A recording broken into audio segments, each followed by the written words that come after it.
नमस्कार मित्रों, आज मैं दिगंत भाग 2 जो 12 क्लास के हिंदी के सूरदास के पद के बारे में परिचय और उसका भावार्थ एक एक करके बताऊंगा, जो कि आपके बोर्ड एग्ज़ाम के लिए काफ़ी उपयोगी है। इसको ध्यान से सुनिएगा और नोट भी करते रहिएगा।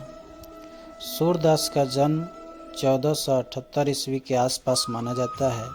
वे दिल्ली के निकट सिंही नामक गांव के रहने वाले थे। उनके गुरु का नाम महाप्रभु वल्लभाचार्य था। वे पर्यटन, सत्संग, कृष्ण भक्ति और वैराग्य में रुचि लेते थे। जन्म से अंधे थे अथवा बड़े होने पर दोनों आंखें जाती रही। उनकी प्रमुख रचनाओं में सुर सागर, साहित्य लहरी, राधा रसकेली, सुर सारावली इत्यादि प्रमुख है। यानी ये रहा कवि का परिचय। अब हम लोग देखेंगे इस पाठ में क्या बताया गया है। पाठ का परिचय हम लोग देखेंगे। तो हम जानते हैं, या आप भी अगर देखिएगा पाठ को, तो उसमें 2 पद है। दोनों ही पद में श्री कृष्ण का जो वर्णन है वो किया गया है, क्योंकि सूरदास जो है कृष्ण के भक्त हैं। उनके आराध्य देव श्री कृष्ण ही है। तो प्रस्तुत पाठ में के दोनों पद सूरदास रचित सुर सागर से लिया गया है। ये भी पूछा जा सकता है कहाँ से लिया गया है। इन पदों में सूर की काव्य और कला से संबंधित विशिष्ट प्रतिभा की अपूर्व झलक मिलती है। प्रथम पद में दुलार भरे कोमल मधुर स्वर में सोए हुए बालक कृष्ण को भोर होने की सूचना देते हुए जगाया जा रहा है, और द्वितीय पद में पिता नंद की गोद में बैठकर बालक श्री कृष्ण को भोजन करते हुए दिखाया गया है, जो कि माँ जसोदा को काफ़ी ही लुभावना प्रतीत हो रहा है। तो इस तरह से प्रथम पद का ये पंक्ति है।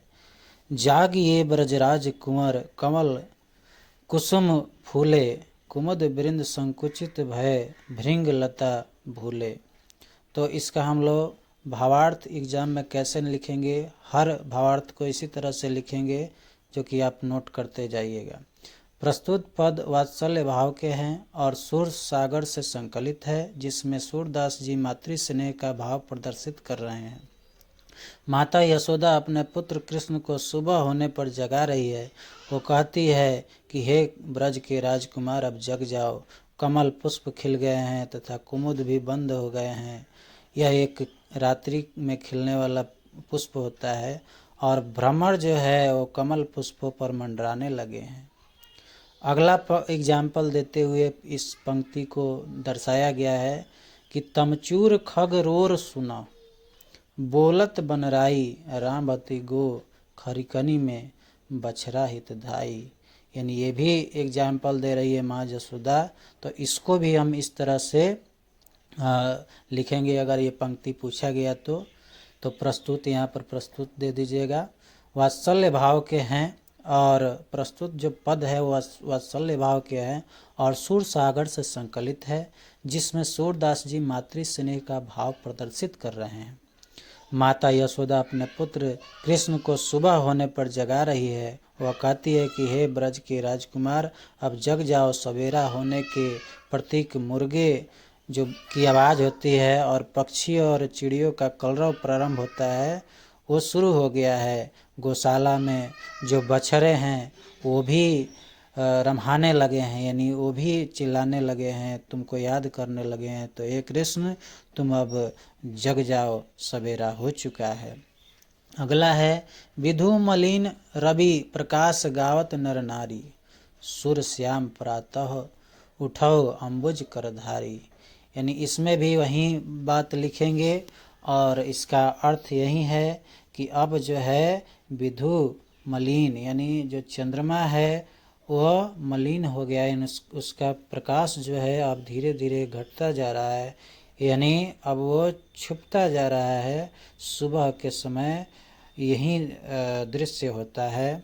तो कहते हैं कि जल्दी उठो, और श्री कृष्ण को अम्बुज करधारी कहा जाता है, यानी इनके हाथों में कमल होता है। तो माता कहती है कि आप जो है उठ जाओ, कमल का जो धारण करते हैं आप, उसको धारण करते हुए। दूसरा पद वहीं कृष्ण की जो खाने की वर्णन है वो किया गया है।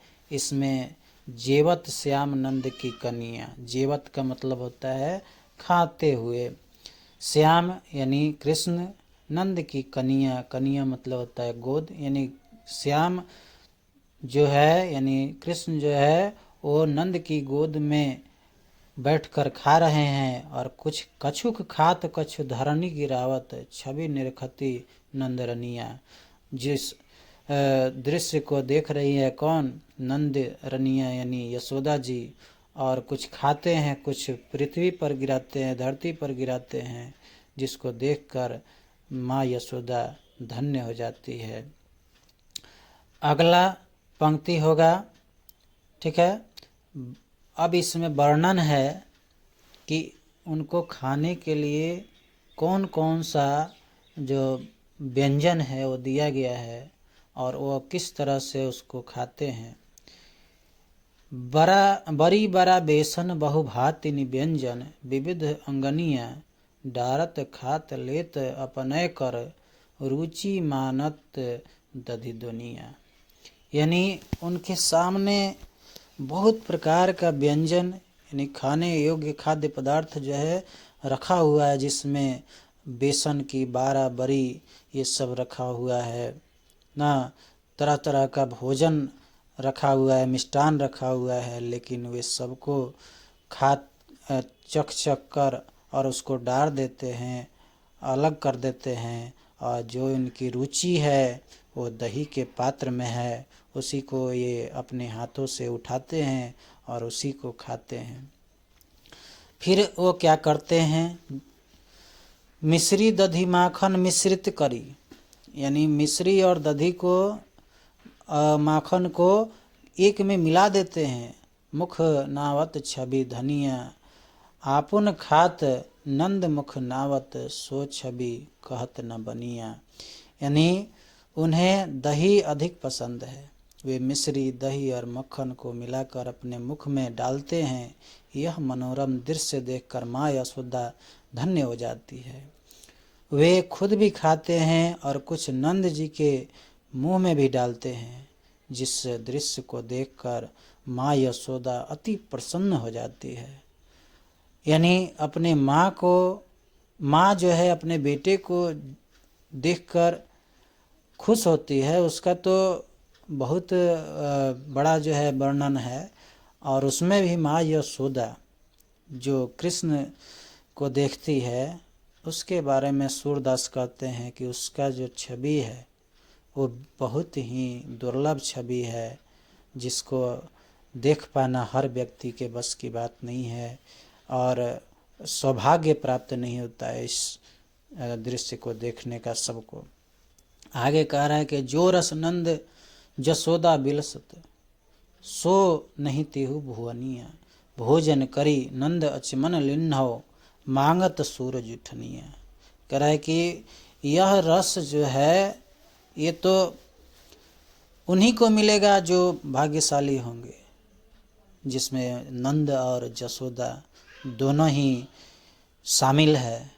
लेकिन हे कृष्ण, अगर आप भोजन करके जूठन भी लेते हैं, कूला भी करते हैं, वो भी मिल, तो इसमें जूठन की कल्पना कर रहे हैं कि हे कृष्ण, अगर वह जूठन में मिल जाए, जो कुल्ला करते हैं वो भी मिल जाए, तो इस भक्त का जो जीवन है वो धन्य हो जाएगा।